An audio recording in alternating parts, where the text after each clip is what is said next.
Prazer muito grande estar aqui com vocês. Obrigado pelo convite. Cumprimentar todas as nossas colegas e colegas educadores que estão aí conosco, vários amigos que eu vi aqui. Um abraço a todos. É um prazer estar aqui com o Jefferson para a gente discutir esse assunto. E rapidamente eu quero falar uma história, né? Qual que é a minha história com a inteligência artificial? Eu preciso fazer um pouco disso. Em 2000, lá em Viçosa, bom, minha origem é Viçosa, o João já falou, departamento de engenharia agrícola, minha área é ciências exatas, então sempre trabalhei ali na questão da ambiental, de irrigação, clima, né? Em 2000, eu criei lá um grupo de pesquisa em redes neurais, aprendizagem de máquina para as questões ambientais. Mas era completamente diferente. Eu nunca imaginei aquela época que nós chegaríamos onde estamos hoje. Mas trabalhamos com redes neurais, defendemos tese, publicamos trabalho. Mas depois a inteligência artificial era muito difícil naquela época se fazer. Depois eu conto um caso específico sobre essa tese do Anderson, que foi a primeira tese que defendeu lá, sobre minha orientação. Demorava 2, 3 anos, eu tive que buscar um cara da informática, conversei com um amigo meu lá do departamento de informática para trazê-lo para a engenharia para ele fazer a tese. Tinha que fazer programações profundas. Eu já adianto, a tese que durou 2 anos, o ChatGPT fez há 8 meses atrás para mim, em 10 minutos. Com os dados, eu tinha os dados e coloquei. Não porque o trabalho era ruim, o trabalho era brilhante, só que a programação era completamente diferente. Então, depois teve o inverno da IA, né? A IA ficou no inverno, era muito difícil trabalhar, fui fazendo coisas muito pontuais. E aí, em 2018, eu criei o primeiro curso de graduação de inteligência artificial no Brasil. Ninguém falava nisso. 2018, eu estou falando 4 anos antes do chat GPT. E tem uma razão muito específica para a criação desse curso. Eu conversei com o pessoal do Vale do Silício, com o pessoal da China, com o pessoal dos Estados Unidos, enfim, vários amigos do Brasil também. Criei um curso vendo a onda que viria, né? Eu estava percebendo. Por que eu percebi essa onda? Nos últimos 10, 12 anos, eu vou à China praticamente todos os anos. E a China, em 2017, criou o Plano Nacional de Inteligência Artificial, 2017, estrategicamente pensando no futuro. E eu conversava com colegas de universidade lá, da Tsinghua University e outras, e eu percebi isso vai vir muito forte mesmo.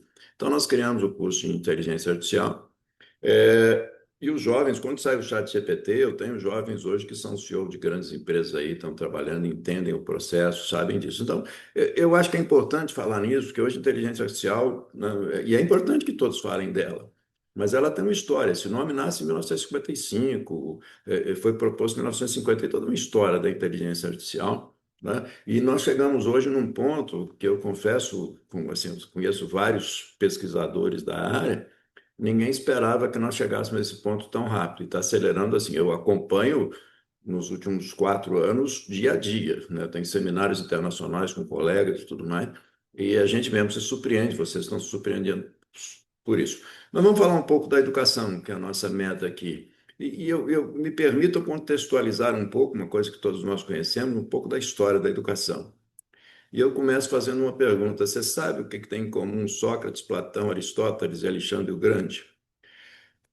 A questão é simples, é que um era tutor do outro. Sócrates foi tutor de Platão, Platão foi tutor de Aristóteles, Aristóteles foi tutor de Alexandre o Grande. Era assim que o conhecimento passado, né, era transmitido. Era um conhecimento, evidentemente, de elite, era um conhecimento que era do saber clássico, de outras artes, mas era um conhecimento tutorial. Não havia universidades para se formar, né? O Sócrates passava por Platão aquilo que ele queria que Platão dominasse, né? Então, era a tutoria com o domínio do conhecimento. Depois, com a Revolução Industrial, nós tivemos uma profunda transformação nisso, porque com a Revolução Industrial era impossível se fazer, né, um ensino tutorial quando nós precisávamos ter pessoas para atender a demanda da evolução daquela época, né? Então, havia uma demanda de termos pessoas formadas, qualificadas, e então é, foi criado esse modelo de ensino que nós vivemos até hoje, né? Vamos pôr 40, 50 pessoas numa sala de aula, a coisa mais importante que os une é a faixa etária, o professor vai falar pela média, e ele vai atender, uns vão ficar desestimulados, outros vão ficar estimulados. É a maneira que tínhamos, e fizemos isso muito bem durante todos esses anos. Mas é a maneira que nós tínhamos, e ela tem algumas coisas, vícios e virtudes interessantíssimos. Uma coisa agora até interessante a gente conversar, quando eu vejo o resultado do Zé na média, a gente esquece de uma essência que quando nós necessitamos de fazer essa inclusão que nós fizemos, né, de colocar muita gente numa sala, não podia ser mais tutoria. O que que aconteceu? Nós tivemos também que ceder em certas coisas.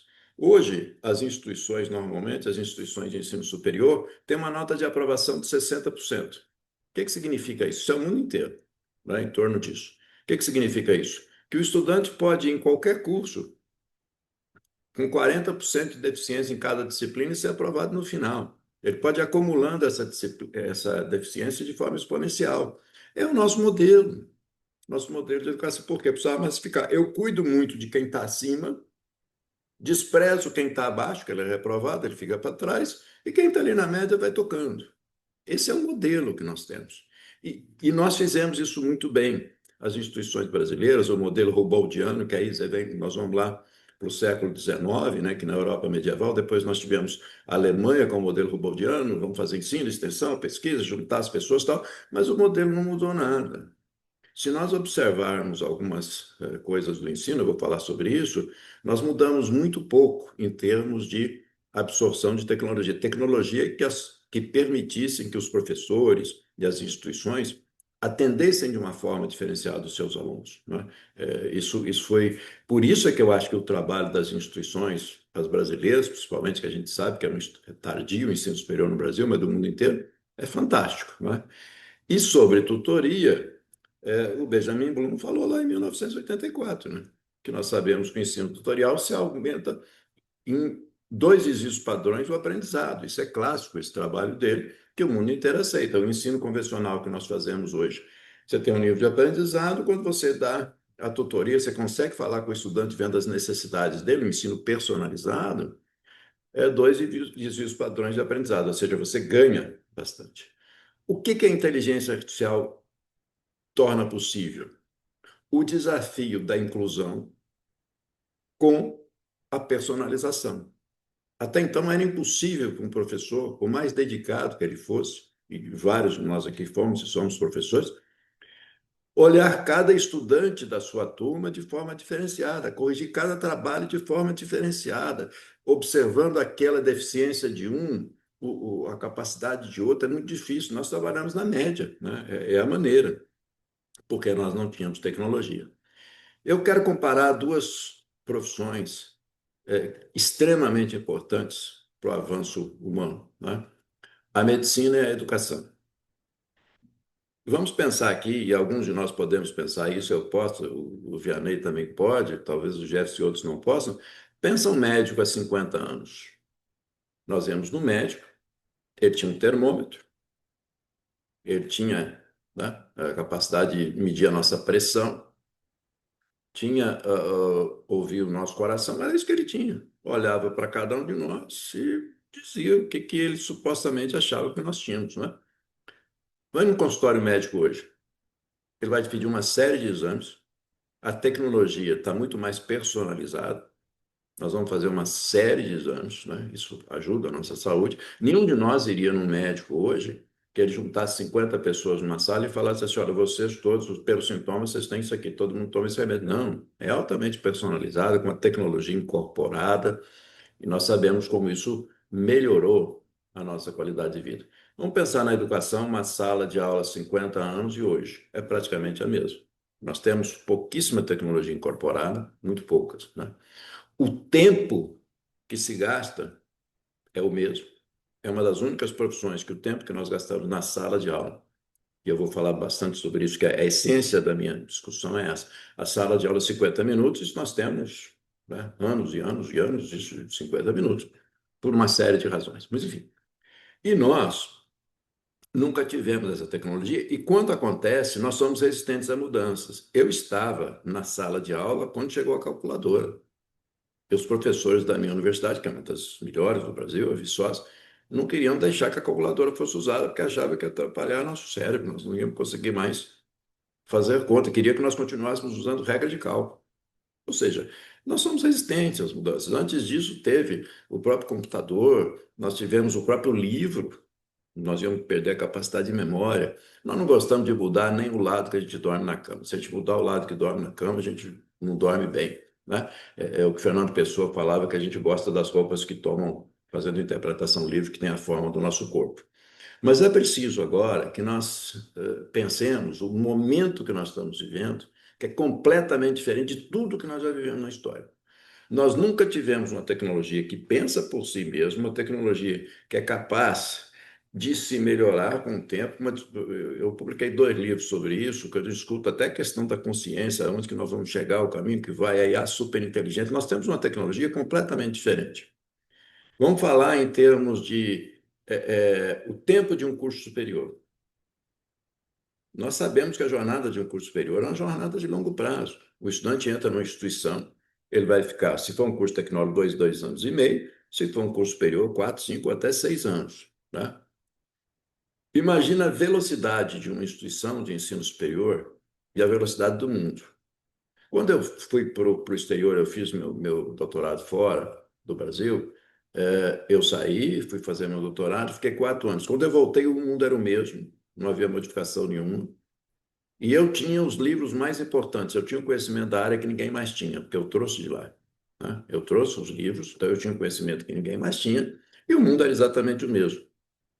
Esse era o tempo do passado. Hoje, com a exponencialidade da tecnologia, 4 anos depois é outro mundo. Aquela profissão talvez nem exista. Você está sendo treinado para algo que pode não existir, é outra realidade. Nós somos a primeira geração que está ensinando com a IA e a última que ensinou sem a IA. Isso é um desafio muito grande para os professores e para os gestores, uma nova mudança. Então, vamos pensar em termos de conhecimento disponível. Nós fomos aqui, eu tenho certeza, aí é capaz do Jefferson também ter vários aqui, todos nós já tivemos a enciclopédia Barça. Eu lembro. Era a fonte do conhecimento. Né? Quando chegou na minha casa, no interior de Goiás, parou a rua. É isso aí. Parou, porque Era a fonte de todo conhecimento. a estante da sala, que tinha uma televisão dominando, ganhou a Barça, com aquele vermelhão de fora a fora, aqueles volumes todos ali. Foi uma conquista fantástica, mudou. E a minha casa virou uma romaria de colegas que não tinham acesso àquela fonte de pesquisa. Toda tarde lá em casa era uma chuva de estudantes, meus colegas, as minhas irmãs, para usar a Barça. Ilustra, obrigado, João, porque ilustra exatamente o que eu ia falar. Eu era professor auxiliar lá em Viçosa, eu tenho 3 filhos, né? Os 3 filhos estudavam. Eu comprava a Barça no carnê, não tinha cartão de crédito, era no carnê em 12 vezes. E era caro. E sempre me incomodou, porque o funcionário da universidade não podia comprar, porque era caro. Olha, eu era professor auxiliar, o João falou, tinha gente que não tinha acesso ia na casa dele. Era a fonte de conhecimento. E no final, no ano seguinte, no início do ano seguinte, o vendedor da Barça vinha para te vender a atualização daquele ano que você comprou. Olha, você comprou ano passado, aqui, o que aconteceu? Essa era a fonte de conhecimento, gente. O conhecimento era excludente, elitizado. Por que que foi importante a chegada do Google, que é completamente diferente da inteligência artificial, mas o Google foi feito, o Jeff Bezos falava isso, para criar inteligência artificial. Ele foi feito por isso que hoje a Gemini é uma das mais avançadas. Mas o que que aconteceu com o Google hoje? Hoje não tem mais isso que o João falou, ninguém precisa fazer romaria na casa de ninguém. Com o celular, o filho da pessoa mais rica do mundo e a pessoa que tem uma classe social mais vulnerável tem acesso à mesma fonte de conhecimento, ficou completamente disponível. Isso é extremamente importante para a educação. Tecnologia disponível, conhecimento disponível. O professor não tem mais o domínio do conhecimento, não é o livro que eu trouxe que vai guardar, que vai ser o conhecimento aí ele é difuso, ele é fluido. Né? Com a inteligência artificial, isso foi exponencial. Ninguém mais, eu não uso mais o Google. Isso que eu tenho que pesquisar foi para a inteligência artificial. Né? Eu uso ela diariamente para várias coisas, desde para fazer os meus e-mails, me ajudar em algumas coisas, enfim. Esse conhecimento disponível é extremamente importante para a democratização, mas ele traz transformação. Porque se eu saio de uma sala de aula onde o professor é detentor do conhecimento, ele é capaz de colocar a forma como eu devo aprender. Mas isso hoje está disponível de todas as formas, né? E o jovem hoje, ele já eu falei que tem 4 filhos, mas eu 3 filhos e 4 netos. Eu acompanho os meus netinhos usando inteligência artificial, é simplesmente uma coisa fascinante, eles já estão, né, cientes disso tudo. É, nós estamos diante de um desafio. Isso vai mudar ou não vai mudar? O tempo de um curso superior, o conhecimento acessível. Eu vou ficar 4 anos na instituição e ela está falando uma linguagem diferente que eu vejo no mercado, né? A linguagem é completamente diferente. Então, como é que eu faço? Isso influencia. Eu gostei muito da chamada que o Jefferson fez, porque ele falou, eu como reitor, inclusive, de uma federal, e aqui no IES, a gente olha onde o cara está apertando, cara. Estou preocupado com captação que não vem, estou preocupado com orçamento que está. Mas nós precisamos ser estratégicos. Todos nós somos educadores, nós temos que ter essa capacidade, né, de nós pensarmos, mas pensar o futuro, porque senão o futuro nos atropela também. Em alguns casos já está acontecendo, eu vou falar sobre isso. Então, hoje nós temos o conhecimento acessível a todos, uma inteligência artificial é capaz de fornecer todas as informações sobre qualquer curso superior, todas as informações sobre qualquer disciplina, fazer para o estudante um método de ensino, falar para ele da forma mais simples, ou seja, hoje nós temos uma tecnologia que nós nunca tivemos, né, para que nós possamos fazer um ensino diferente. Nós não precisamos mais porque muita gente confundiu, por isso que eu vou fazer o segundo artigo. Eu quis provocar mesmo no primeiro, né? Veja bem, em nenhum momento eu proponho a retirada da sala de aula. Ao contrário, eu proponho que a sala de aula ela deixa de ser início, meio, fim e a razão de tudo. Ela vai ter seu lugar próprio de destaque, né? Mas ela não vai ser a única forma, porque hoje o que nós temos é a única forma, né? Praticamente a única forma. O estudante, vamos começar as aulas agora em fevereiro e março nas instituições. O estudante vai entrar, vai para uma sala de aula de 50 minutos, ouvir o professor falar. Vai fazer 4, 5 disciplinas, vai nos créditos ou carga horária, ele vai estar fazendo tudo isso, né? A sala expositiva fica. O que não fica e o que sai é a ideia que ela basta.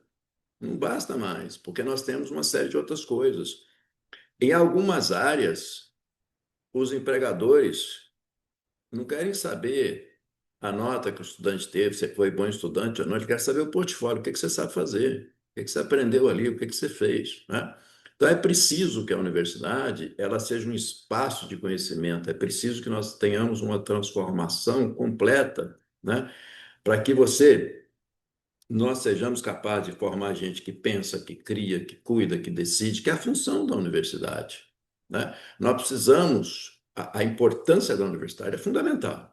Nós não teremos nenhuma sociedade e nenhum país que avance de uma forma justa se nós não tivermos um ensino superior. É exatamente em defesa disso que eu falo da necessidade da mudança, porque senão nós vamos, né, correr um risco muito sério de não conversarmos mais com os jovens. É claro que quando você tem uma educação muito regulada, você tem conselhos profissionais, isso é outro assunto para a gente falar. Mas mesmo assim você pode e deve ser criativo. Para fazer o quê? Um ensino que faça sentido, uma avaliação que tenha sentido. Essa avaliação nossa, gente, certo, errado, só tem uma maneira de fazer. Isso veio de novo lá da Revolução Industrial, que era a maneira de colocar as peças, né? Falso verdadeiro, certo, errado.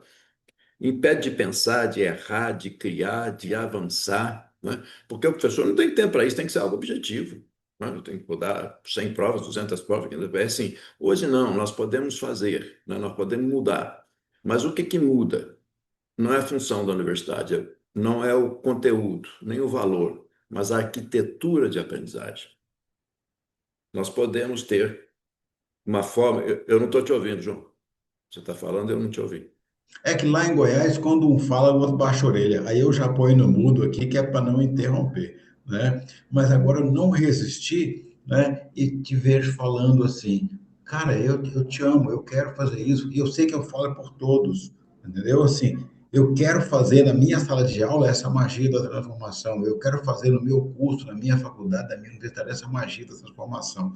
Agora, como que a gente pode romper com a gente mesmo? Porque, em tese, a nossa vicariedade nos leva a reproduzir o que fomos, o que fizemos, de onde viemos, né? Como que a gente pode ter a coragem, a ousadia de romper e avançar, Luiz Cláudio? Ajuda a gente. Eu vou falar sobre isso, tanto no plano objetivo. O que você está falando aí é muito aquilo que eu falei no início. Assim, nós não gostamos de mudança. Nós não gostamos de mudança. E a universidade, o ensino superior, por si só, ele é tradicional. Tem 250 anos que nós fazemos assim, gente. É uma das únicas profissões que mantém os 50 minutos de sua atividade. O resto tudo mudou. É uma das únicas profissões que a tecnologia incorporou muito pouco, né? E por isso que nós temos muita dificuldade. Fizemos assim a vida inteira. Me formei assim, fiz isso, formei pessoas. Mas é preciso entender que o tempo mudou. E o que aconteceu na Revolução Industrial, que demorou 100 anos, aqui vai acontecer de forma 100 vezes mais rápida. Já está acontecendo. Quem viu o lançamento do ChatGPT em 2022 vê hoje o que que nós temos, está vendo o que está acontecendo, por ganhar dois, a IA ganhou 2 prêmios Nobel, né? Já estão nos Estados Unidos também, e essa é a minha preocupação, do equívoco, já tem a Alpha School que é sem professor. Isso eu acho completamente equivocado, né? O caminho não é esse, né? Na Revolução Industrial, João, aproveitando a sua pergunta, o que que aconteceu? E depois na segunda, quando você vem a luz elétrica, muita gente falou assim, não, eu vou fazer um puxadinho aqui na minha fábrica, colocar uns fios e umas lâmpadas para o trabalhador ficar até mais tarde, que vai aumentar a minha produtividade. Quebrou. Outros chegaram e falaram assim, não, eu vou pegar o motor a vapor e vou colocar o motor elétrico. Quebrou também. Porque não era isso, você tem que mudar o ecossistema, você tem que mudar a forma, você tem que mudar o pensamento. Então, nós precisamos agora ver o seguinte: como é que nós podemos fazer essa transformação? Que ela precisa ser rápida, mas ao mesmo tempo ela precisa considerar que os professores têm essa resistência. Primeiro, ele mostrando para eles, hoje é muito, você não precisa programar para você usar a inteligência artificial.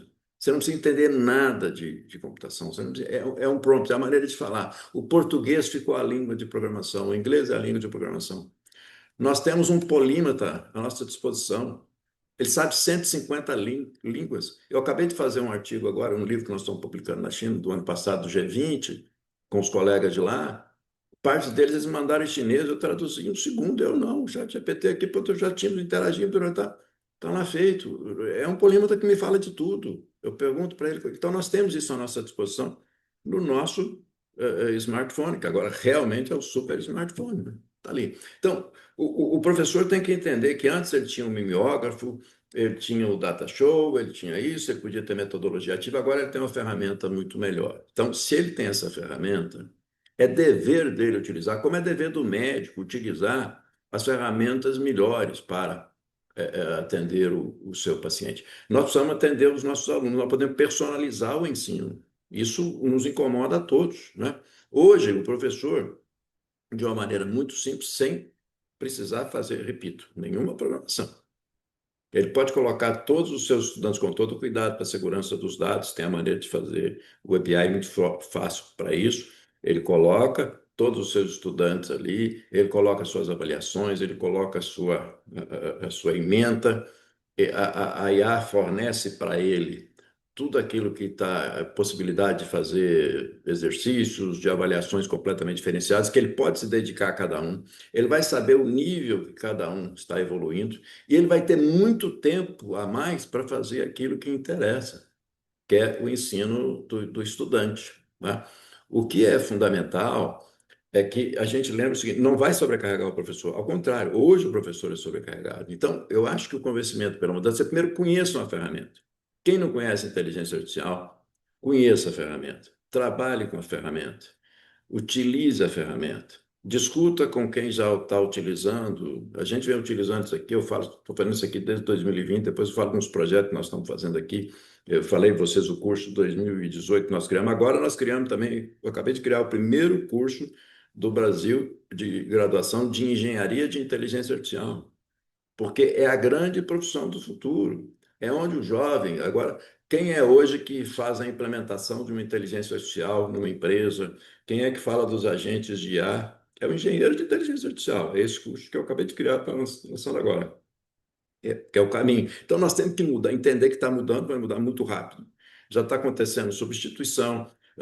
Todas as empresas hoje querem saber se você trabalha com inteligência artificial ou não, né? Então, esse convencimento vem da necessidade. Nós precisamos entender isso. E o jovem que está hoje, ele está na transição, né? Mas o jovem daqui a 10 anos, ele não irá estar numa instituição que só tem aula expositiva de 50 minutos. Pode ter certeza que isso não vai acontecer, porque é simplesmente impossível, né? Só se olhar o que eles fazem hoje, a capacidade que eles têm, onde é que está o conhecimento, ele não vai. Nós precisamos, como eu disse, a aula expositiva ela não desaparece. Então, nós precisamos, o professor precisa entender, minha aula é extremamente importante, mas o mais importante não é a minha aula, é o que eu ensino, a forma com que eu vou ensinar. Então, ele não pode ter mais a aula dele com uma posição hegemônica na organização do ensino, né? Ela deixa de ser, como eu falei, o começo, o início, o meio, o fim, tá, tá, tá, e aí ele vai ter no momento certo. Ele deixa os estudantes livres, claro, de forma coordenada, participando de seminários, discutindo, trabalhando em conjunto, simulando, experimentando, debatendo, tentando, errando, e depois ele junta numa sala de aula. Vem cá, olha aqui, vocês fizeram isso aqui. Vamos, tá, eu estou vendo aqui pela. Porque ele pode monitorar pela inteligência artificial, qualquer seja que ele use, o que que os estudantes estão fazendo, né? E ele vai saber o rendimento de cada um.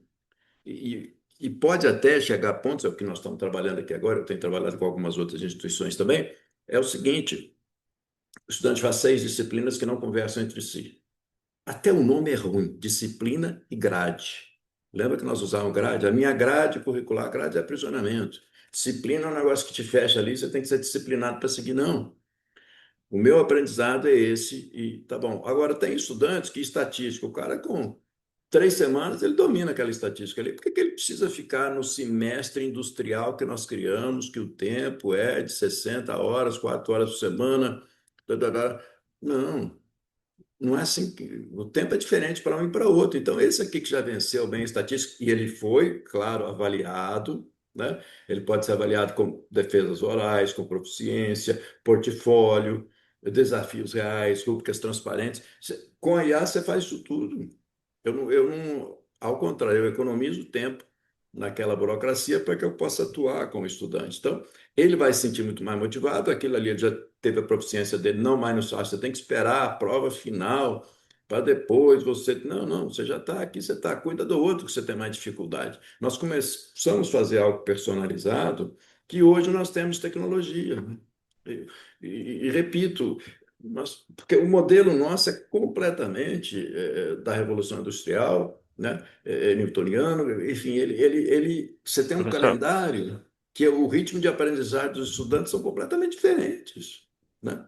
E aí, é importante o conteúdo? Claro que é importante o conteúdo, ele tem que saber. Ele não se dissolve, mas ele se articula. Menos transmissão, mais aprendizado. Menos rotina, mais propósito. Menos instrução, mais humanidade. Nós temos capacidade de fazer agora, né? Eu não proponho uma universidade mais leve. Ensino tem que ter mérito. É puxado. Aprender tem dificuldade. Nenhum de nós vai conseguir fazer isso. Não, eu posso fazer uma proponho provocação aqui, uma professor? universidade, só encerrar essa frase, uma Sim, universidade claro. mais exigente. Eu não proponho uma universidade mais leve. Ela é mais exigente, só que vai ser mais atrativa. E outra coisa importante, Jefferson, desculpa só para te Claro. passar, uma coisa que é fundamental, gente. Os nossos jovens têm que conviver, a interação social na universidade. Eu não posso ter uma instituição onde a estudante de nutrição só conversa com a estudante de engenharia se os dois namorarem. Precisa ter sentido, precisa ter interação, precisa ter mais auditório, mais local de aprendizado e interdisciplinaridade. Vai lá, Jefferson. Acho que é muito dentro dessa linha, né? Assim, a gente fica te ouvindo aqui, não quer te interromper, mas assim, é só para a gente poder esquentar um pouco o tema. Eu gostei muito quando você fez e trouxe da história, né? Da questão da tutoria e depois da necessidade da massificação, que isso leva ali aqueles 40%, né, de déficit ali, que é uma coisa que é o nosso modelo atual, e a IA propicia essa inclusão mais personificação, né? Que isso vai ajudar de alguma forma nesse contexto. E muitas das escolhas hoje, né, dos estudantes também pelas universidades, tem a ver com a experiência que ele tem na universidade. Então, o que fica aqui da minha pergunta, até o início do seu artigo é muito importante, né, ali na Folha de São Paulo, quando você diz que a universidade que pensa que é um lugar, ela vai ter problema. Aquele que entende que é um espaço de criatividade, inovação, ela vai se reinventar.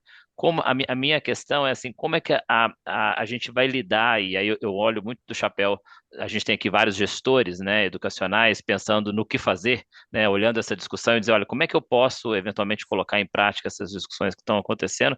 Esse trade-off, né, entre a gente trabalhar bastante com o IA para poder personificar massificar a formação, ajudar como ferramenta, eu entendo que o senhor não defende ela por si só, né, mas ao mesmo tempo propiciar experiências para os alunos, né, dentro da universidade, para que ele veja, para que ele não perca essa experiência, né? Como é que a gente pode lidar com esse trade-off, se é um trade-off? Não, é sim, Jefferson, e é fundamental isso mesmo. A universidade que eu defendo é isso. E nós já vivemos isso, olha só. Eu me recordo da época que era reitor, e mesmo na época que estava no MEC, uma das maiores reivindicações que eu tinha de reitores de federais, institutos e tudo mais, era um grande espaço para fazer biblioteca. Mesmo nós, nas privadas, tal, porque os espaço... hoje não. A biblioteca é quase um espaço de convivência. Você tem tudo digital, você tem, né, o livro, você tem que ter ali para seguir o que o INEP pede, mas mesmo assim isso já modificou. Então, o espaço hoje é completamente diferenciado. Você tem espaço de convivência, sala de estudo, tudo mais. O que é que nós precisamos ter nas nossas instituições? Repito, a sala de aula continua existindo, mas ela não é mais o centro de tudo, né? Ela se libera um pouco, ela vai existir. A aula expositiva ela não desaparece e o que desaparece é a hegemonia. Então, olha só. Primeiro, nós temos que caminhar todas as instituições de hoje é profundamente barato. Você tem espaços de imersão. Você tem espaço de realidade virtual. Você tem que espaço que os estudantes vão para lá e você pode conversar com o estudante de engenharia, com o estudante de nutrição, com o de física, com o de medicina, o que for. Espaços de imersão são fundamentais hoje. Hoje a Meta já lança um óculos que é praticamente igual ao meu, você já deve ter visto o Ray-Ban da Meta, que é isso aqui. Ainda está um pouco proibitivo, mas se consegue fazer e consegue fazer com outros. Tem várias coisas que nós podemos fazer, mas mesmo no analógico, você reunir em um teatro onde estudantes estão fazendo disciplinas diferentes, de cursos diferentes, mas que vão debater um assunto que une a todos, porque nós não temos mais o problema que resolve só com um profissional, não é? Então você vai criando esse espaço de interação, que é de convivência. Eu me recordo, o Sam Altman, que criou o OpenAI, né, um jovem brilhante de seus 40 anos, ele era estudante de Stanford, uma das melhores universidades do mundo. E ele disse textualmente: eu aprendia mais na mesa de bar com os meus colegas do que na sala de aula. E ele deixou Stanford. Ele saiu de Stanford, ele não concluiu o seu curso. Né? Então, veja, nós precisamos desse espaço. O importante é exatamente isso, essa relação nossa, a convivência. E, é claro, o aprendizado, precisamos ser rigorosos, mas que aprendizado que eu estou falando se o conhecimento está disponível em todos os lugares? Que transmissão? Ficar só o professor, faz sentido nós pensarmos em o professor falando uma coisa que está em todo lugar? Não, ele pode ter uma função muito melhor, maior de design do conhecimento. Opa, essa disciplina aqui com os meus colegas não faz dessa forma, o espaço da instituição é esse aqui, nós temos esse espaço aqui, vamos caminhar para isso. Os estudantes vão estar muito mais motivados, nós vamos estar na velocidade do mundo. Nós vamos estar, o estudante vai ter portfólios que ele faz a cada semestre, ele vai ter produto para mostrar a cada momento. Nós vamos estar dialogando com a sociedade, não só com empregadores, porque a função de uma instituição de ensino superior não é formar a gente só para o mercado, é para melhorar o mundo, é para termos, vai estar dialogando com a sociedade na mesma velocidade. Porque se nós ficarmos nessa, eu acho que, eu sei que eu tenho alguns colegas aí, grandes amigos meus, que acreditam que vai ser assim a vida inteira. O estudante vai ficar lá 50 minutos ouvindo o professor falar. Não vai. A minha aposta é 10 anos, mas eu acho que ainda vai ser um pouquinho menor do que isso. E para encerrar, porque eu não Professor, quero passar muito não, não, tempo, não. Antes de você encerrar, eu tá? fiquei fazendo um resumo aqui que eu vou te ler para ver se eu captei aqui a essência, porque cada pessoa tem uma forma de aprender. Fazer resenhas, para mim, é uma forma de aprender. Olha o que eu peguei de você aqui, ó. A sala de aula e a aula não desaparecem.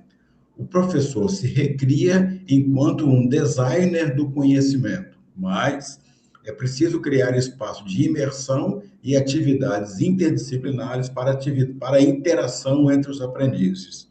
Tá? Cada aluno deve ter um portfólio para apresentar interna e externamente. A convivência é parte, enquanto o aprendizado é rigoroso.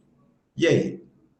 É isso, não, perfeito. Você, com a sua capacidade de síntese, experiência, pegou muito do que eu falo. É isso, porque o Jefferson, mesmo depois do artigo da Folha, muita gente que leu o artigo não entendeu, falou que eu estava. Não, gente, é a importância da universidade é que me faz ficar incomodado com a necessidade de mudança. Porque se nós não mudarmos, nós vamos ser atropelados. Eu não quero ser o dinossauro do futuro, eu quero que as universidades sobrevivam por isso aí, por muito tempo. E caminhem dessa forma. E eu acho que nós temos toda a capacidade para fazer isso. E pela primeira vez, eu repito, nós temos uma tecnologia que nós nunca tivemos, as outras profissões sempre tiveram. né? Nós nunca tivemos. Eu faço essa comparação com a medicina. Agora, tem uma diferença da medicina para a educação, né? A falta de educação não dói, e a doença dói. Então, assim, nós precisamos ser incomodados sem a dor, mas é outra dor. É a dor da exclusão. E outra coisa, gente, é a capacidade de inclusão que nós vamos ter. É a capacidade do conhecimento estar disponível para todos, né? Isso é que é preciso. Não pode estar mais restrito, não. Ela está disponível. Agora, vão aqui, eu como professor, e é importante, todas as experiências que eu tenho discutindo com colegas lá de fora, economiza o tempo. E aqui mesmo no IESB, economiza o tempo do professor. O professor tem mais tempo para fazer aquilo que importa, que é ensinar, não é transmitir, é ensinar, é ajudar a descobrir. É um pouco da maiêutica socrática. Quem leu o meu primeiro livro, eu uso muito no primeiro livro a maiêutica socrática de perguntas e respostas, né? O outro que eu faço agora é um pouquinho mais técnico. Mas eu queria falar rapidamente, terminando para vocês. é, Olha, isso aí, gente, eu não estou inovando. Eu converso com várias pessoas do mundo, eu tenho a oportunidade, e agradeço muito de estar em várias partes do mundo por diversas razões, me convidam, faço palestra, discuto. Ó, eu vou citar para vocês, o MIT está fazendo a reinvenção curricular mais ou menos nessa linha.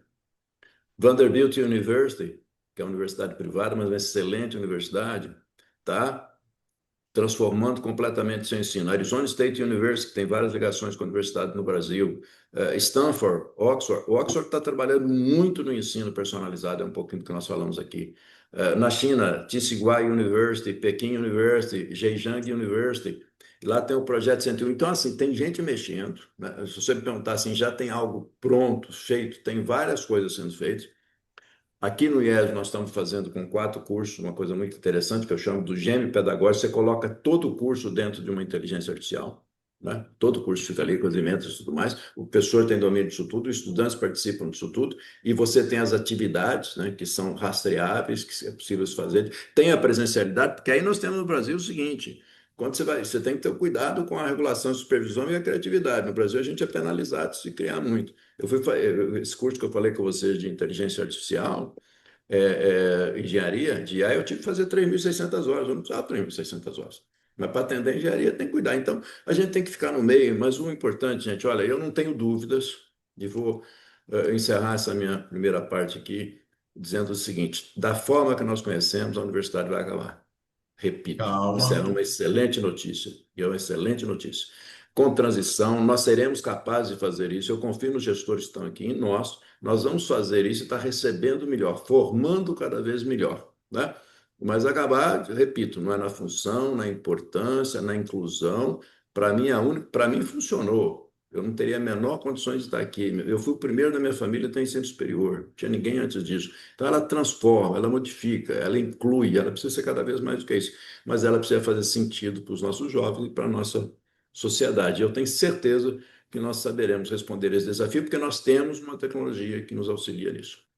Excelente, muito bacana. O cara tem café no bolho, o cara arrasou, o cara liquidou a fatura. O café dele é de Araguari, é um café de altitude, um dos melhores cafés do Brasil. Hoje está lá em Araguari. Então, esse cara aí é um café gourmet de Araguari, tá? Antes do Jefferson Vinhas espremeu o Luiz Cláudio Costa com um monte de perguntas aqui, eu quero mandar um abraço. E eu sei que o abraço também é do Luiz Cláudio e é do Jefferson Vinhas. Ó, Rodrigo Crasso, da PUC, Daniele Rodrigues, da Unifeob, Wesley Sepúlveda, Senac, Francisco Cordão, do Meu Coração, Grande Oscar abraço. Hipólito, do Meu Coração, Lana Santos, Raulino Tramontim, Wellington, da Unisanta, professora Minha Ur, 90 anos, está com a gente aqui tocando terror. A mim, querido, beijão para você, professor Rui Fava, a lista é grande. Eu vou passar agora aqui para o Jefferson Vinhas aqui. Jefferson, o Luiz Cláudio navegou agora de bacana. Agora eu quero que você esprema o cara, que você faça aquela pergunta que ele vai ter que se rebolar para poder responder. Vai lá. Já é uma aula completa, acho que a gente ficaria aqui até 6 horas da tarde, se eu fosse fazer todas as perguntas aqui, mas vou escolher e vou até, já aproveitando, vendo aqui que a audiência mandou algumas perguntas, vou interagir aqui com uma das perguntas que foram feitas.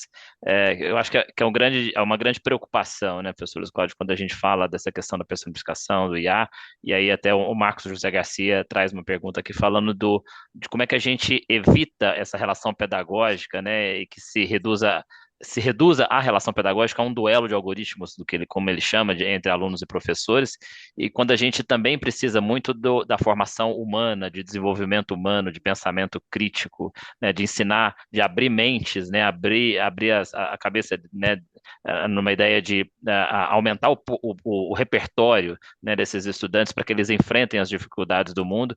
Como é que a gente pode fazer isso, de novo, sem ter ali a preocupação, né, da gente, na fala do Marcos José Garcia aqui, a gente reduzir a um duelo de algoritmos entre alunos e professores?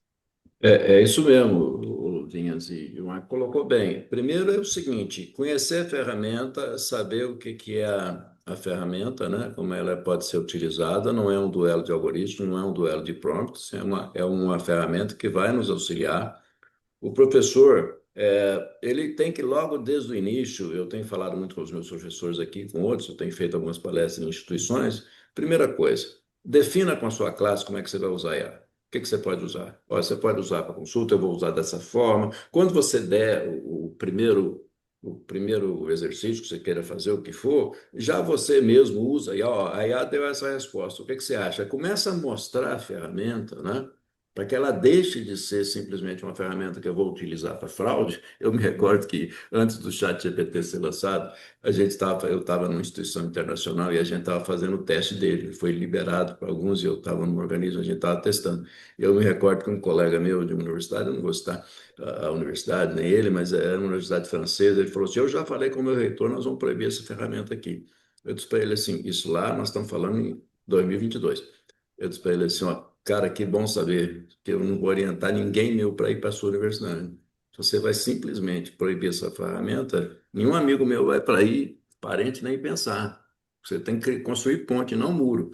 Então é isso, esse desafio de mostrar, eu não posso proibir uma tecnologia. Eu tenho que, como é que nós vamos utilizá-la para não virar um duelo de certo e errado? As regras são essas, vamos usar dessa forma. Quando você me entregar um trabalho seu, me fale qual foi a sua autoria. Foi 20%, foi 30%, foi 10%, foi 90%, foi zero. Mas me entregue, mostra aqui. Então, nós podemos, a honestidade é fundamental nisso.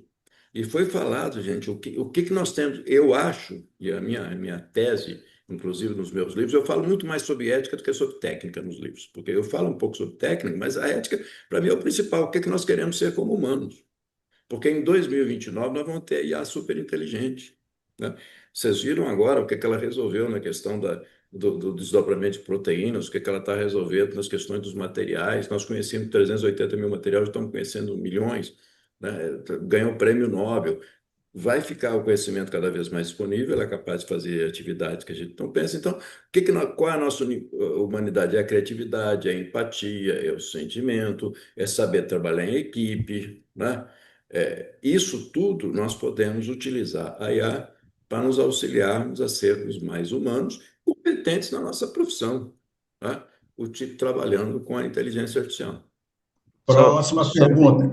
Ô, Jefferson, não sobre faz a pergunta. Não, não, Jefferson, não faz pergunta macia, não, cara. Tu tá aqui para é, espremer o cara. Vai lá. Esse é, eu o- acho que esse é tem, o meu amigo, João Acho, Vianney. É, acho que tem um tema que é bastante caro, né, para as instituições, e obviamente a gente está num momento onde isso está turbilhado, que é processo avaliativo, né? Então, como entender se esse profissional, se esse egresso que vai ao mercado está efetivamente preparado? Eu estou falando independente das áreas, né? A gente está com um boom aqui de discussão na medicina nesse momento, em função da divulgação dos resultados do ENAMED, mas obviamente essa é uma discussão que perpassa por todos os cursos, o mercado também criticando bastante as universidades, né, que têm recebido alunos não preparados no mercado, que estão tendo que reensinar muitas coisas para os alunos. Como é que o senhor entende que essa também nova universidade, né, essa novo movimento, o que vai provocar na avaliação e como é que o senhor enxerga esse processo avaliativo nesse novo contexto? Tem que ser avaliação que faça sentido. Não tem o menor sentido mais fazermos avaliação de memorização, que nós ainda fazemos. Eu não preciso mais da memória. Eu tenho uma IA que me responde qualquer coisa, eu não preciso guardar. Claro, eu tenho que entender o conceito. Se eu quero uma data histórica, entender o conceito histórico que aquilo aconteceu é fundamental. Entender o entorno é fundamental, mas agora saber que aquilo foi em 1532, que o nome era fulano, é menos importante. Então, por isso que eu digo que nós temos que experimentar mais, vivenciar mais, discutir mais E a avaliação, eu posso ter bancas orais, que com o tempo que me sobrou, eu posso sentar todo mundo e até em grupo. Falar, gente, hoje o nosso tema é esse, vamos discutir aqui, aí, o que é que você acha? O que é que você acha? Eles vão estar muito mais motivados, porque eles não estão tendo que fazer um trabalho de memorização sem o menor sentido, sem o menor sentido. Qual de Posso nós fazer, hoje sabe quanto que é 743 vezes 229? Nós estudamos tabuada. Não tem posso sentido fazer que eu uma, faça uma isso aqui em um pontuação? segundo.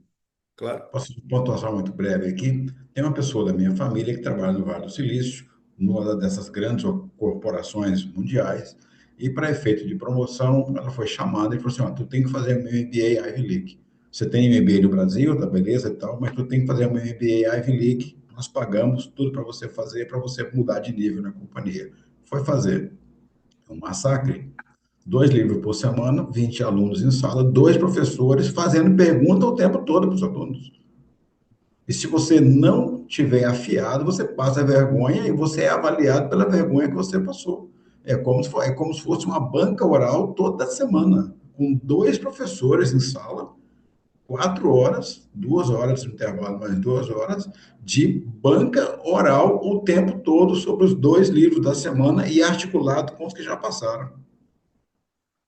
É isso, veja só, nesse caso específico aí, é a banca oral, aí eles colocam qual é a promoção e tudo mais, você tem que fazer ali, é o único instrumento, mas você tem vários, você pode associar banca oral com experimentação, com simulação, com debate, com tentou, errou, ele vai sair muito mais fortalecido e você vai poder quantificar muito mais essa avaliação dele, que ela vai ter sentido para ele e para a gente também. Portfólio é uma maneira fundamental. Qual o produto que você fez em várias áreas de economia criativa, mas em outras também, o portfólio é fundamental.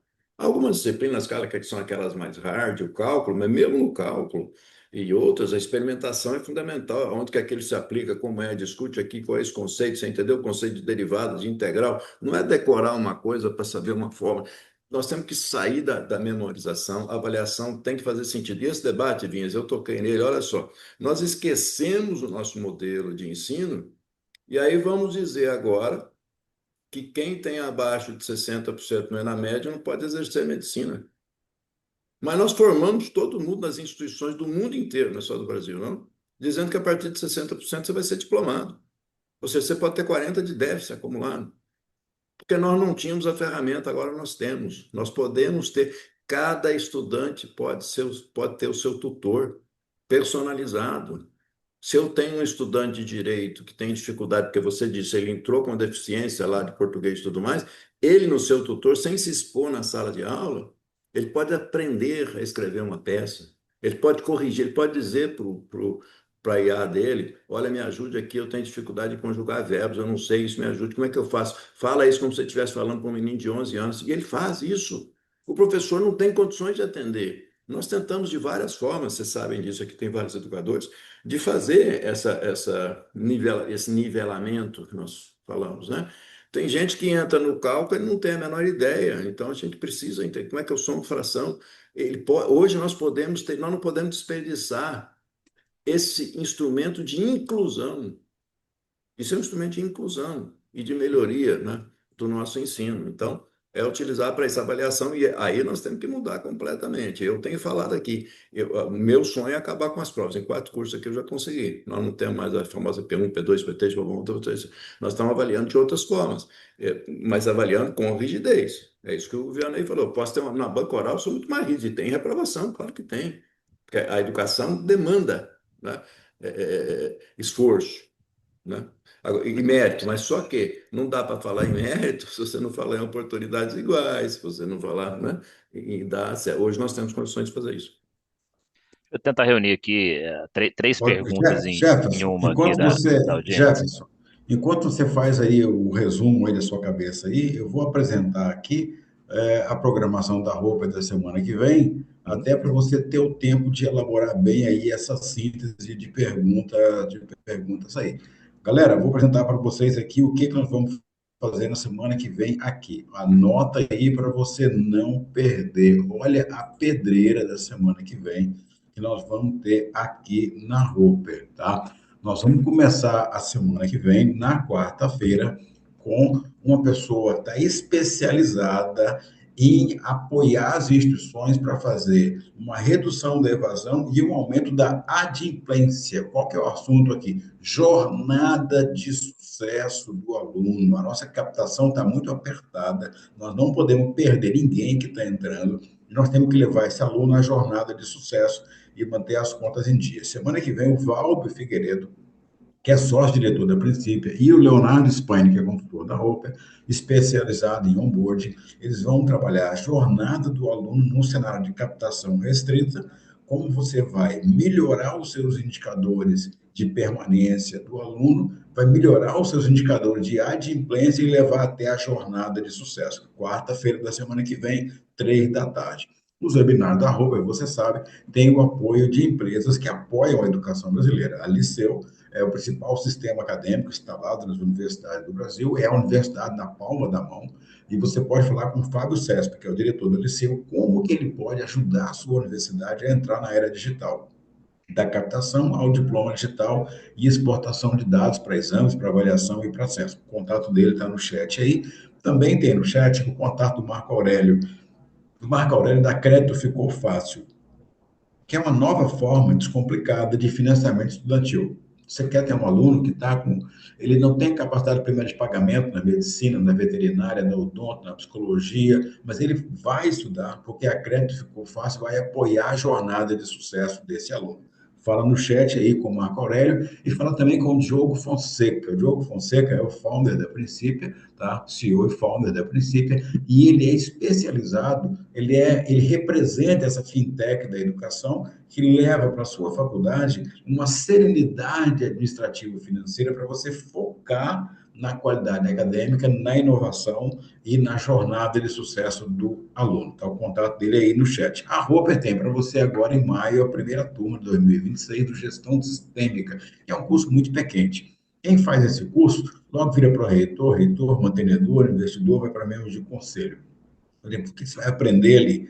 Os 5 pilares: acadêmico, pessoa, gestão, regulação e mercado. Inscrições abertas no site da Roper ou nesse QR Code aí. E o Indicap. A Roper desenvolveu o ano passado uma metodologia de monitoramento em tempo real do mercado. Tudo que vai acontecer, a gente está monitorando em tempo real no mercado e a gente consegue fazer essa devolutiva para a sua instituição, no mercado local, regional ou nacional. Faz contato com a Roper para você entender agora o que o INEP só vai informar no censo em setembro. A Roper consegue te entregar isso agora. E agora, em março, em Foz do Iguaçu, você é nosso convidado para a etapa presencial do PRODES, que é regulação e avaliação. Regulação hoje virou estratégia e avaliação hoje é sintonia com a sociedade. É o pipoco que está acontecendo na medicina. Aí, e a Roper vai te dar essa imersão com as principais pessoas do Brasil que estão discutindo esse tema. E para falar com a Roper, você fala com o Samuel Tracy, que ele é o nosso para-choque com o mercado, né? Ele que vai escutar a sua dor, fazer a triagem interna e te levar ao melhor consultor para todas as dimensões de melhoria da sua organização, da performance que você tem aí, tá? Voltei para a gente agora aqui, para você, então, colocar aí essa síntese de perguntas, então, Jefferson, para você trabalhar para a gente essa síntese aí, mas antes de você fazer a pergunta, eu quero pegar um sorriso do Luiz Cláudio, porque se ele ficar muito apertado na resposta, ele não vai sorrir. Eu quero dar um print aqui de um sorriso teu e do Luiz Cláudio. Fala, 3, 2, 1, sorrindo. Aí, menino, mineiros bons, aí, gostei de ver, excelente. Jefferson, toca o terror na pergunta aí.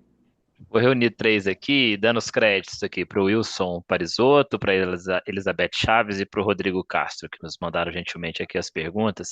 Acho que a dúvida, a pessoa que sempre fica, né, é dois grandes públicos nesse novo contexto, né, o estudante e o professor.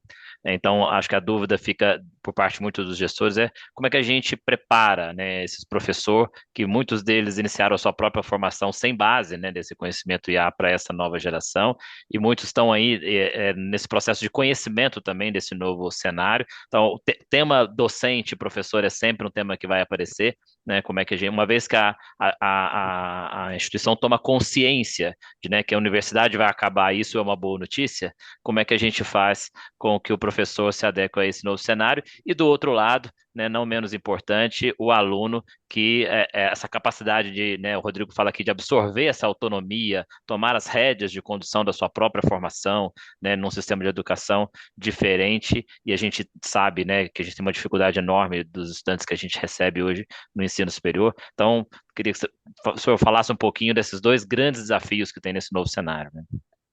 Do ponto de vista do professor, é uma das coisas que eu mais tenho feito nos últimos anos. Tanto eu tenho a felicidade de estar falando muito para professores de ensino superior, de universidades federais, de universidades privadas, de educação básica, tenho falado muito, né?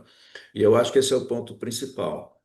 Primeiro é isso, é mostrar a ferramenta na sua forma mais simples, mostrar o seu potencial, porque vários professores, inclusive no ensino superior, ainda pensam que tem que aprender a programar, que tem que fazer, e não é nada disso. A linguagem é a nossa linguagem, é algo muito simples. Então, a instituição, o que que nós fizemos aqui no IES? Primeiro, eu criei uma portaria instituindo um comitê de IA, que eu coloquei professores, coloquei servidores, coloquei tudo. Começamos a criar um ambiente de IA para discutirmos a implantação da IA em todos os sentidos.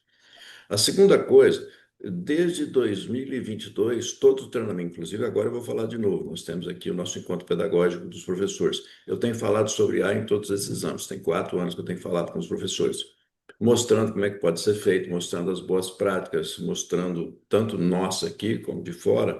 Isso é fundamental, que você vai, é natural que se tenha um certo receio, que se tenha um certo medo, que se tenha resistência à nossa mudança. Então, esse convencimento é fundamental, sem imposição. E uma decisão que nós temos aqui no IESB, isso para mim é muito caro, que em nenhum momento nós vamos ter IA para substituir o professor. Eu não quero ter, porque tem algumas, principalmente fora do Brasil, que já estão fazendo isso, tá? Isso acontece muito, você querer, não, eu quero economizar custo, eu tiro a IA, ela pode substituir, pode, mas é completamente equivocado, porque ensinar é muito mais do que transmitir, a IA pode fazer isso, não, mas o professor tem outra função. Então, dar essa tranquilidade, né?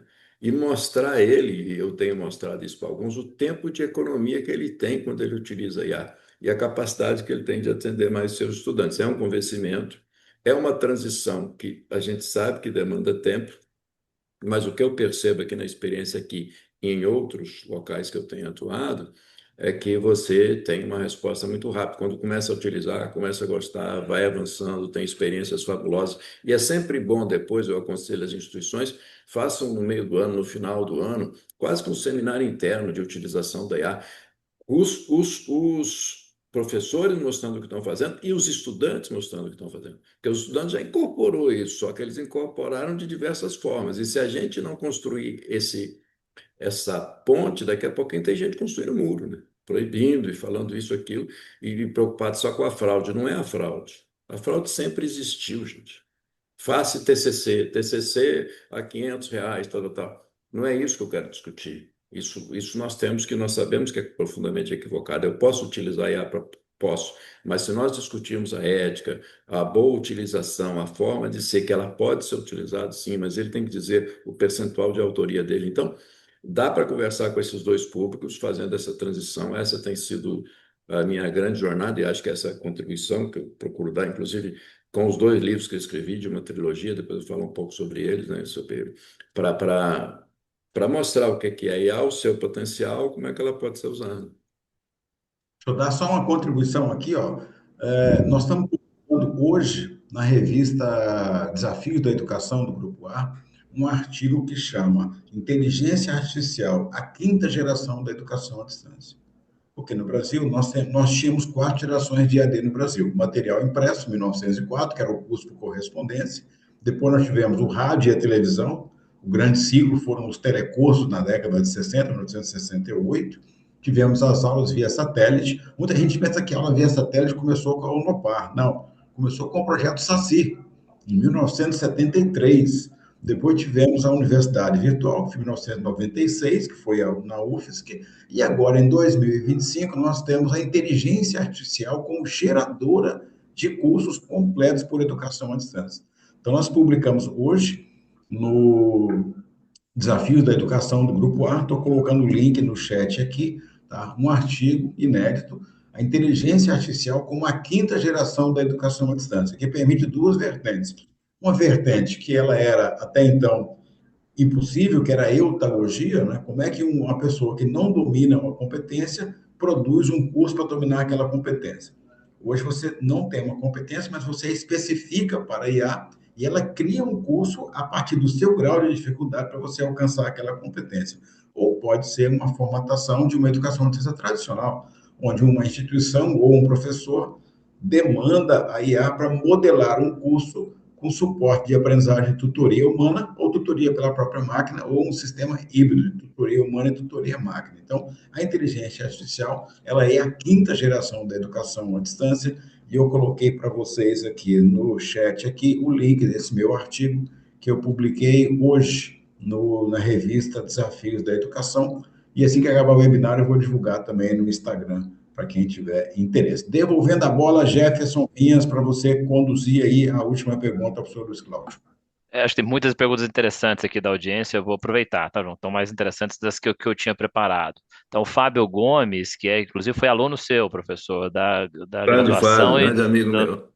doutorado da Viçosa, né, de Viçosa, da UFV. Ele traz uma pergunta muito interessante, que ele fala que a nossa fala aqui basicamente fala muito da postura dos docentes, dos gestores acadêmicos, né, frente a essas mudanças vinculadas à IA. Mas ele gostaria muito de te ouvir sobre o que o senhor pensa sobre o comportamento dos jovens, né, frente a essas mudanças que se avizinham, no sentido que ele diz que parte dessas mudanças aqui, talvez ele vê muito desinteresse dos jovens, independente do modelo adotado. Né, e aí eu emendo com o que as gestões podem fazer, né, para poder engajar esse aluno também nesse novo contexto. É isso. O desinteresse, Fábio, que você está vendo, e aí é no mundo inteiro, tá? Eu estava em Riad, na Arábia Saudita, há alguns meses, discutindo isso, um grande educador americano me dizendo a queda de interesse nos Estados Unidos. No Brasil também a gente está vendo isso. E é uma coisa que a gente não pode permitir que ocorra.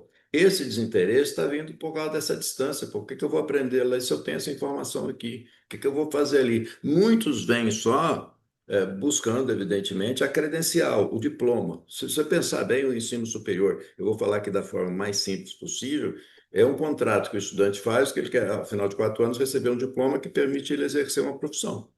Então, você faz um contrato, né? Eu vou ficar aqui 4 anos, ao final eu quero receber essa credencial. Muito bem. Só que hoje, 4 anos de sua vida, você pensa numa série de coisas, principalmente quando você vê várias profissões como influencer, como outros que aparecem, que a essência é que estão faturando muito mais que qualquer profissão. Só que isso não é sustentável, né?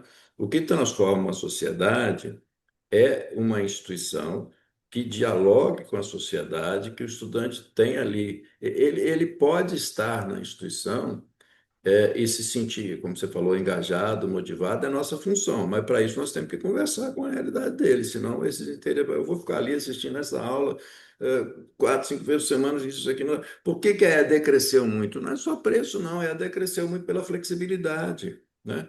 E agora tem condições, como o João, com certeza eu vou ler esse artigo, da quinta geração, trazer alguns pontos muito positivos da EAD também. Mas falando da presencialidade, nós temos essa capacidade de motivar. Se ele vier numa instituição onde ele sabe que ele vai ter experiências imersivas, que ele vai discutir com colegas, que ele vai ter discussão, não é só a sala de aula que é o centro, que ele vai poder aprender, errar, que ele vai fazer, que ele vai ter um portfólio, que ele vai ter uma missão para fazer, que a avaliação dele não é aquela memorização que tira o sono dele, porque ele tem que decorar o que ele escolhe, ele esquece um mês depois, mas que os conceitos, ele tem direito de errar, ela vai motivá-lo de novo. Nós vamos estar num ambiente que é o ambiente que ele convive lá fora. Se nós observarmos os games, por que que o jovem gosta tanto do game?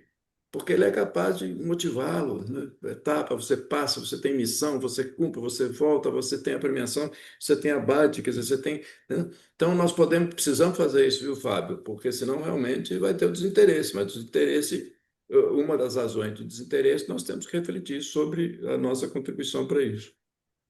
Excelente, muito bacana. Olha, a tarde está avançando, todo mundo tem agenda, a gente já estourou aqui o nosso tempo aqui de tolerância aqui que nós tínhamos, ficaríamos a noite inteira aqui atravessando, bebendo essa fonte de sabedoria que é o professor Luiz Cláudio Costa, que me ensinou a amar o INEP, tá? E eu fico muito grato, assim, dele ter tirado essa 1 hora e meia lá do seu trabalho lá no IESM em Brasília para ter tido esse momento de compartilhamento conosco aqui, né? Eu esqueci de citar aqui a Faculdade Esquemar, lá de Belo Horizonte, que é mundial, né? Tá na França, está nos Estados Unidos, está no mundo inteiro. A Patrícia veio aqui, participou com a gente aqui, e eu queria deixar através dela aqui o nosso abraço lá também para todo mundo, lá para os nossos colegas da Esquemar, lá em Belo Horizonte, porque eu sei que eles estão fazendo um trabalho maravilhoso ali. Então, eu queria passar a palavra aqui para o agradecimento final aqui do Jefferson, a palavra final do Jefferson e a palavra final aqui do professor Luiz Cláudio Costa, nessa tarde brilhante que nós tivemos aqui, que é o recorde, o webinar recorde do ano de 2026, tá? 630 pessoas inscritas aqui. Quem não participou ao vivo aqui, que deu mais de 300 pessoas, vai receber o replay e também está recebendo o artigo do professor Luiz Cláudio. Jefferson, você faz o primeiro agradecimento e o nosso convidado vai ter a honra de fechar. Obrigado, Vianney. Acho que eu só tenho a agradecer ao professor Luiz Cláudio Costa, né, pela essa tarde bacana que a gente trocou aqui de informação. Ela não se esgota, né, nessa fala, né, professor? Acho que é uma discussão bastante profunda, já de muito tempo e que traz aí reflexões muito sérias, né, para o dia a dia de cada instituição. Mas acho que a gente teve a oportunidade aqui de falar dos impactos para os gestores, para os professores, para os alunos, para a comunidade, para a educação de uma forma geral e que está para o mundo, né? Porque acho que a forma como a educação vai se transformar e precisa ser transformada, com certeza trará um impacto para a produção mundial, para as economias mundiais, né? E essa necessidade de discutir o tema é muito relevante aqui, principalmente para os nossos desafios brasileiros. Eu só tenho a agradecer, professor, por toda a disponibilidade aqui de discutir esses temas. Espero tê-lo conosco aqui numa outra oportunidade. Muito obrigado. E agradeço a audiência também por estar aqui conosco.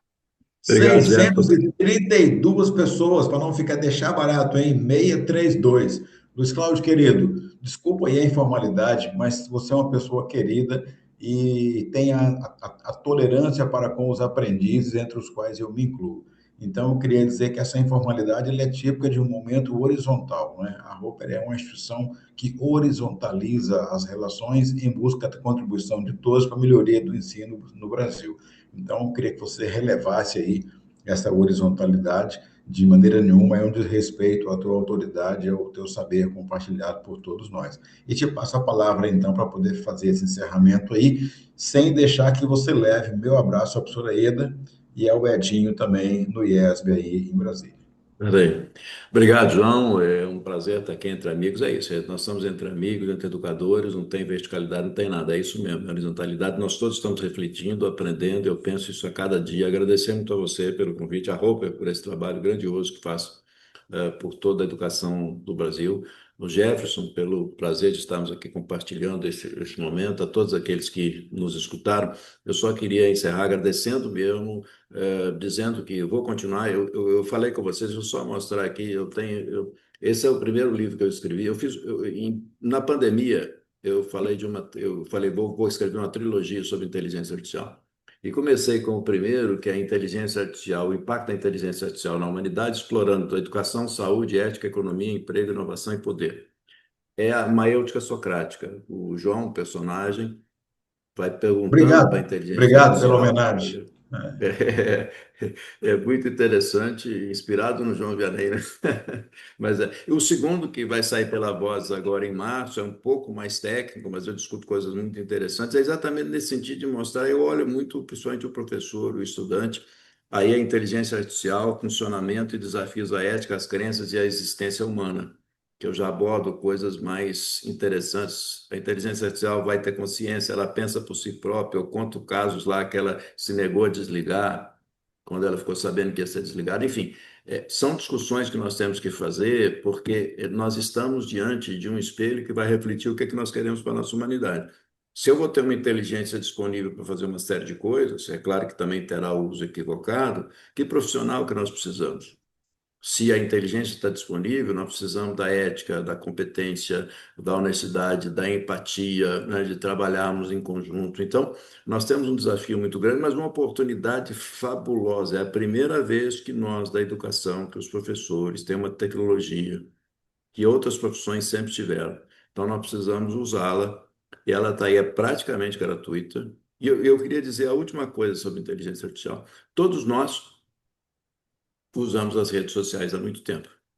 Você vai na rede social, você procura uma palavra no aprendizado de máquina, que é né, o mais simples da inteligência artificial. Você procura uma palavra ali, depois ele começa a te mandar mensagem de venda de produtos, de tudo o que quer mais. Redes sociais, ela vive de engajamento, mas é um engajamento da discórdia. Eu estou usando inteligência artificial há 4, 5 anos. Nunca apareceu um discurso de ódio, sempre tem respeito às diferenças e nunca me ofereceu nenhum produto para comprar.